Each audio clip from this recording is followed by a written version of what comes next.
அகிலம் ஊடக நேயர்களுக்கு வணக்கம். நீங்கள் இணைந்திருப்பது அகிலம் செய்திகளுடன். விரிவான செய்திகளை பார்ப்பதற்கு முன்பாக தலைப்புச் செய்திகளை பார்க்கலாம். மாகாண சபை தேர்தலை பின்னகர்த்தும் புதிய அரசாங்கம், முன்வைக்கப்பட்டுள்ள குற்றச்சாட்டு.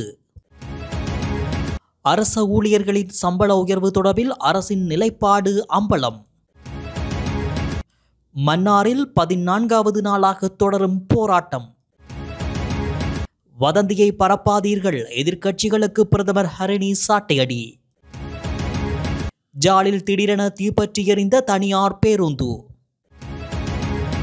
பாதுகையில் போலீஸ் அதிகாரி ஒருவர் மீது தாக்குதல் முயற்சி, முன்னாள் பிரதேச சபை உறுப்பினர் கைது. பின்வாங்கிய ரணில், நிறைவேற்றப்படவுள்ள அரசாங்கத்தின் தீர்மானம். இலங்கைக்கு வந்து குவியும் சுற்றுலா பயணிகள். ரயில் தடம் புரண்டமையினால் பாரிய சேதம். தோட்டத் தொழிலாளர்களுக்கு வழங்கப்பட்ட வாக்குறுதி தொடர்பில் பிமல் ரத்நாயக்க வெளியிட்டுள்ள அறிவிப்பு. தற்போதைய தேசிய மக்கள் சக்தி அரசாங்கம் மாகாண சபை தேர்தலை பின்னகர்த்தி செல்வதாக முன்னாள் நாடாளுமன்ற உறுப்பினர் சுரேஷ் பிரேமச்சந்திரன் தெரிவித்துள்ளார். ஐபிசி தமிழின் சக்கரவியூகம் நிகழ்ச்சியில் கலந்து கொண்டு கருத்து தெரிவிக்கும் போதே அவர் இதனை குறிப்பிட்டுள்ளார். அத்தோடு புதிய அரசாங்கம் ஆட்சிக்கு வரும்போது மாகாண சபை தேர்தலை விரைவில் நடத்துவோம், பயங்கரவாத தடை சட்டத்தை நீக்குவோம் என பல விடயங்களை கூறியும் இதுவரை எதனையும் நடைமுறைப்படுத்தவில்லை என்றும் அவர் கூறியுள்ளார். மேலும் பழைய சட்டத்தின் பிரகாரம் தேர்தல் நடாத்தி முடிக்கப்பட வேண்டும் எனவும் அவர் கோரிக்கை விடுத்துள்ளார். அரச ஊழியர்களுக்கான சம்பள உயர்வு எதிர்வரும் வரவு செலவு திட்டத்தில் அதிகரிக்கப்படுவது தொடர்பில் வாக்குறுதி வழங்க முடியாது என கமத்தொழில் கால்நடை வளங்கள் காணி மற்றும் நீர்ப்பாசன அமைச்சர் லால்காந்தா தெரிவித்துள்ளார். கொழும்பில் நடைபெற்ற நிகழ்வொன்றில் கலந்து கொண்டு அமைச்சர் லால்காந்தா உரையாற்றிய போதே மேற்கண்டவாறு தெரிவித்துள்ளார். தொடர்ந்து உரையாற்றிய அவர், இந்த மண்டபத்தில் பெண்கள் குறைவு, நான் ஒரு கணக்கெடுப்பு எடுத்தேன், ஆனால் தேவையில்லை என்று நினைத்தேன். பெண்களின் கண்பூர்வம் வடிவமைக்க இப்போது எவ்வளவு செலவாகிறது, கடந்த 5 வருடங்களுக்கு முன்னர் எவ்வாறு இருந்தது என்று தெரியாது, ஆனால் இன்று அதிகரிக்கப்பட்டுள்ளது. உங்களுக்கு சம்பளம் அதிகரிக்கப்பட வேண்டுமென்றால் அதிகரிக்கப்படுவது சம்பள பணம் அழகுபடுத்தும் நிலையங்களுக்கும் மதுபான சாலைகளுக்கும் செல்கிறது. நாட்டில் பணப்புரள்வு நடைபெற வேண்டும், அப்போதுதான் பொருளாதாரம் உயர்வடையும். ஆகையால் சம்பளம் அதிகரிக்கப்பட வேண்டும். தொழிற்சங்க நிகழ்வுகளில் உரையாற்றும் போது பயமாகத்தான் இருக்கிறது. இப்போது நான் அமைச்சராக இருக்கிறேன், ஆனால் எனது தொழிற்சங்க தலைமை பதவி மற்றும் அமைச்சு ஆகிய இரண்டையும் பாதுகாத்து கொண்டு செல்ல வேண்டியதுள்ளது என அவர் மேலும் தெரிவித்துள்ளார்.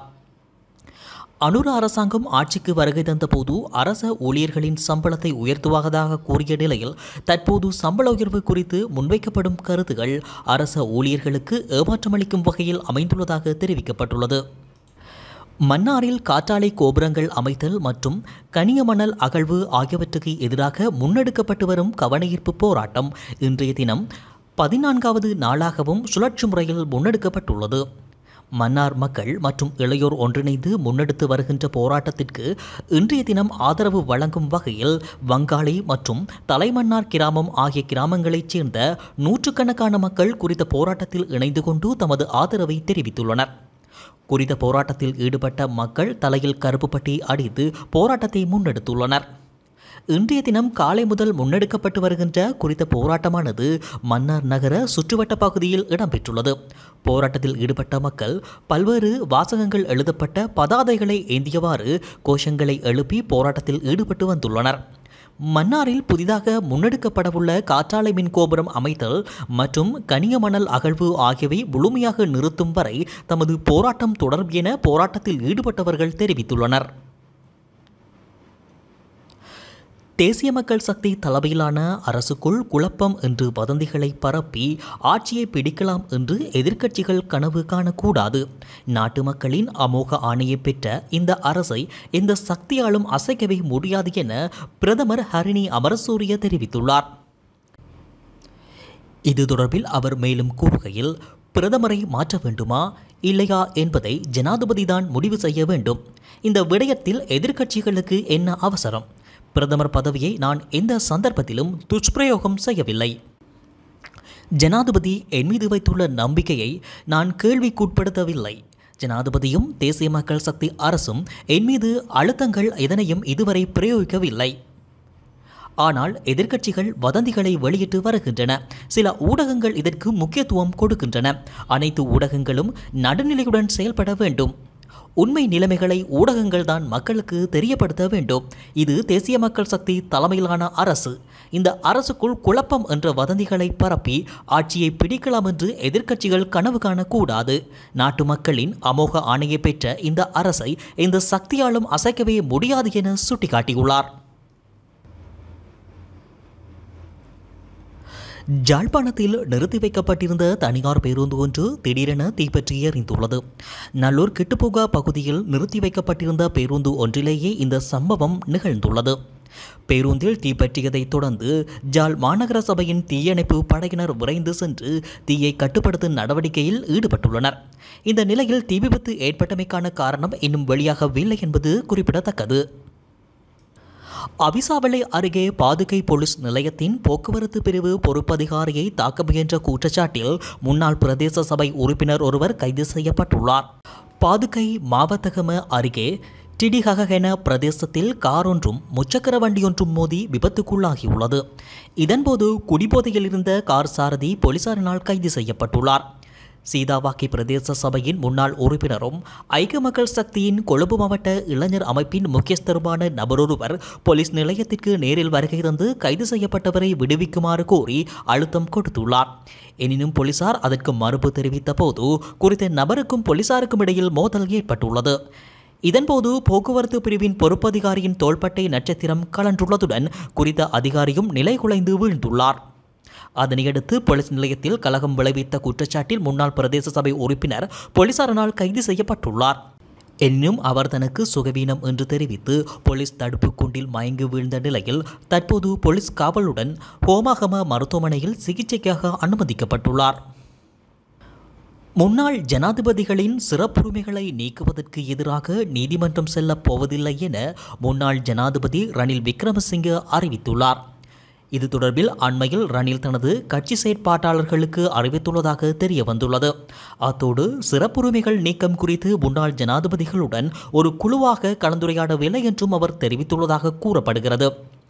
எனினும் கடந்த சில நாட்களுக்கு முன்னர் முன்னாள் ஜனாதிபதிகளான மஹிந்தாவையும் மைத்திரியையும் சந்தித்த போது இந்த விவகாரம் தொடர்பில் தன்னிடம் சில கருத்துக்களை அவர்கள் தெரிவித்ததாக ரணில் குறிப்பிட்டுள்ளார். முன்னாள் ஜனாதிபதிகளின் உரிமைகளை நீக்கும் சட்டமூலத்திற்கு எதிராக சட்ட நடவடிக்கை எடுப்பதற்காக முன்னாள் நிறைவேற்று ஜனாதிபதிகள் அனைவரும் இணைந்து கலந்துரையாடல்களை நடாத்தியுள்ளதாக முன்னதாக செய்திகள் வெளியாகியிருந்தன.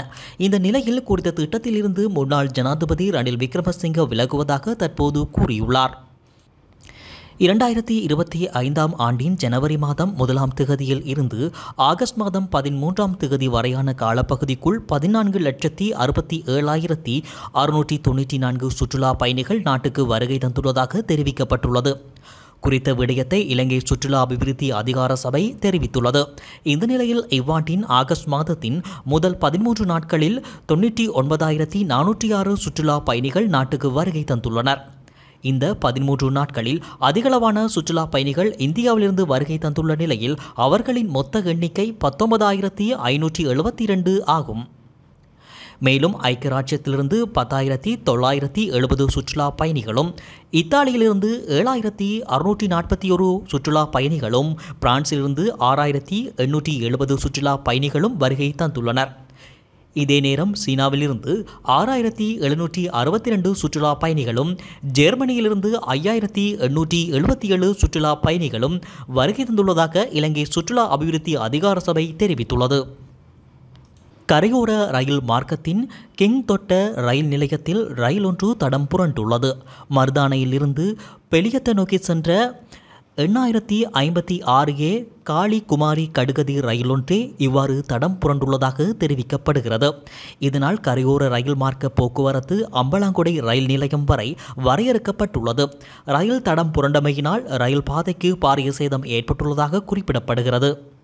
பெருந்தோட்ட தொழிலாளர்களுக்கு சம்பள உயர்வை பெற்றுக் கொடுப்பதற்குரிய போராட்டத்தை நாம் கைவிடவில்லை. இது தொடர்பில் வழங்கப்பட்ட உறுதிமொழி நிச்சயம் நிறைவேற்றப்படும் என சபை முதல்வரும் அமைச்சருமான பிமல் ரத்நாயக்க தெரிவித்தார். ஹட்டனில் நடைபெற்ற நிகழ்வொன்றின் பின் ஊடகங்களிடம் கருத்து வெளியிடுகையிலேயே அவர் இந்த விடயத்தை கூறியுள்ளார். இது தொடர்பில் அவர் மேலும் தெரிவிக்கையில், அரச ஊழியர்களின் சம்பளம் அதிகரிக்கப்பட்டுள்ளது. அடுத்த வரவு செலவு திட்டத்திலும் இதற்குரிய நடவடிக்கை எடுக்கப்படும். எமது நாட்டில் பெருமளவான தனியார் ஊழியர்களும் உள்ளனர். அவர்களுக்கு அடிப்படை சம்பளம் நெடுநாட்களாக அதிகரிக்கப்படவில்லை. இந்த தொகையை நாம் அதிகரித்துள்ளோம். அடுத்த வருடமும் அதிகரிப்பு இடம்பெறும். எனினும் பெருந்தோட்ட தொழிலாளர்களின் சம்பள உயர்வுதான் சவாலாக உள்ளது. அவர்களுக்கு கிடைக்கப்பெறும் சம்பளம் போதாது. இந்த காலப்பகுதியில் தோட்ட நிர்வாகம் இலாபம் நீட்டியுள்ளது. எனவே பெருந்தோட்ட தொழிலாளர்களுக்கு சம்பள உயர்வை பெற்றுக் கொடுப்பதற்கு பெருந்தோட்ட அமைச்சு, நிதியமைச்சு என்பன உரிய தலையீடுகளை மேற்கொண்டு வருகின்றன. சம்பள உயர்வை விரைந்து பெற்றுக் கொடுக்க முடியாமை தொடர்பில் கவலை அடைகின்றோம். எனினும் நாம் அதற்குரிய போராட்டத்தை கைவிடவில்லை. நிச்சயம் உறுதிமொழியை நிறைவேற்றுவோம். அடுத்த சில மாதங்களில் இந்த பிரச்சினை தீரும் என குறிப்பிட்டுள்ளார். இத்துடன் அகிலம் செய்திகள் நிறைவடைகின்றன.